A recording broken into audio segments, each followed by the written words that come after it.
Alors, il se passe quelque chose de fascinant au cœur de la naturopathie française. Une véritable bataille. Mais attention, pas une bataille de technique ou de plantes, non, c'est bien plus profond. C'est une crise d'identité, une lutte pour l'âme même de la profession.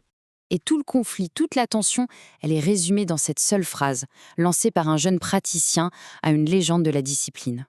Vouloir être reconnu par un système qu'on juge défaillant, n'est-ce pas se renier soi-même?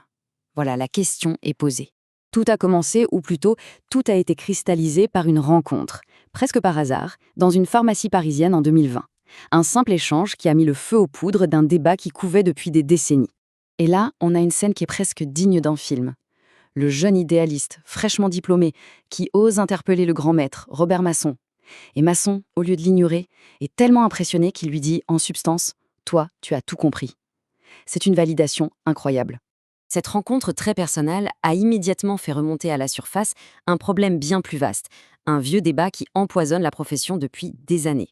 On parle ici d'un serpent de mer, c'est une expression française parfaite pour ça. Ça désigne un sujet qui réapparaît sans arrêt dans l'actualité, dont tout le monde parle, mais qui n'est jamais, jamais résolu. Et pour la naturopathie, ce serpent de mer, c'est la reconnaissance par l'État. Et sur ce sujet, la position de Robert Masson était, on peut le dire, tranchée.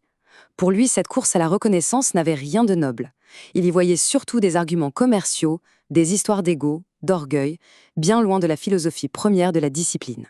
Ce qu'il faut bien comprendre, c'est que ce débat a littéralement coupé la communauté en deux. On a maintenant deux camps, avec deux philosophies et surtout deux visions radicalement opposées pour l'avenir.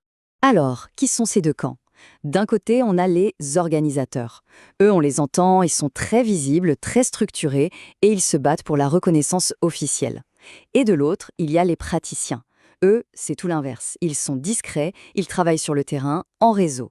L'auteur utilise une image magnifique, un réseau mycorhizien, comme le mycélium des champignons qui travaillent sous terre, en silence. Maintenant, parlons des risques, parce que si les praticiens sont si méfiants, c'est qu'ils pensent que le prix à payer pour cette reconnaissance officielle serait bien trop élevé. Le prix, ce serait l'âme même de la naturopathie. La peur fondamentale, elle est là. Si demain, l'État décide de n'accréditer que quelques écoles, triées sur le volet, que va-t-il se passer pour tous les autres? On risque de créer une naturopathie à deux vitesses, avec des praticiens officiels et des illégaux. Les conséquences pourraient être dramatiques. Imaginez toute la richesse, la biodiversité des approches menacées. Les savoirs uniques transmis par des maîtres comme Masson pourraient tout simplement disparaître, balayés par un programme unique, standardisé et potentiellement bien plus pauvre. Pour bien saisir cette crainte de l'uniformisation, il y a une analogie qui est absolument parfaite et que tout le monde peut comprendre. C'est l'histoire de la pomme.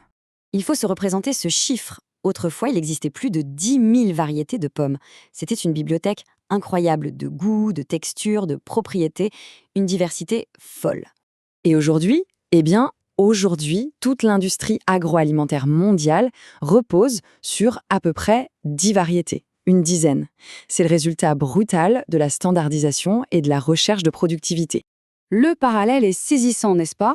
De la même manière qu'on a perdu des milliers de variétés de pommes, la crainte est que la naturopathie, en cherchant à rentrer dans un moule, perde toute sa profondeur, ses dimensions uniques, qu'elle soit, comme le dit le texte, vidée de sa substance.